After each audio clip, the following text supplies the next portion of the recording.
So on the 17th of April, the European Commission launched its latest communication on the enlargement policy of the European Union. And this communication has, I think, three important messages.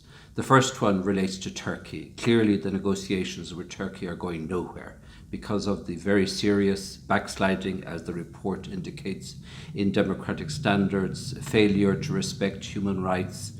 And so long as the current president, Erdogan, is in power, it is doubtful that the situation will change. So although the report doesn't say so, the negotiations for accession of Turkey are, to all intents and purposes, suspended. So the second important message from the communication is a positive one, and it relates to the progress made by Macedonia and Albania in many of the required reforms. And the European Commission has decided that on that basis it would recommend that a date be set for opening accession negotiations with those two countries. Hopefully, and this is the big hope, the European Council at its meeting in June or during the year will act on those recommendations and enable the negotiations to start. Now, of course, there are a lot of imponderables. First of all, there are bilateral issues, for example, the name dispute between Macedonia and Greece.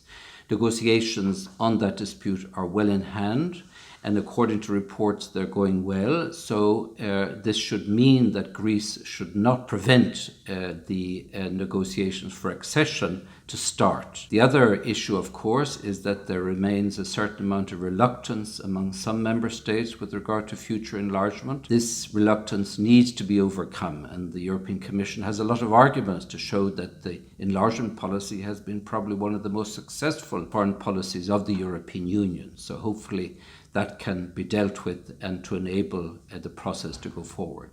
The third message to emerge from the communication is a more sobering one, in the sense that it highlights in quite stark terms the major issues relating to rule of law, democratization, failing standards, corruption, which are still very prevalent in the countries of the Western Balkan region.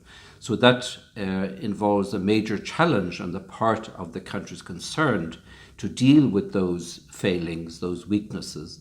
And also it's an important challenge for the European Union to make sure that its institutions can effectively ensure that the countries don't go off track. And if they do go off track, that there are measures to at least sanction, or in other words, the carrots and sticks approach, because otherwise it will cause very serious problems for the accession process. And the whole objective of these negotiations is to bring the Western Balkan countries closer to the European Union until they have reached a sufficient level of reforms to enable them to become full members of the European Union.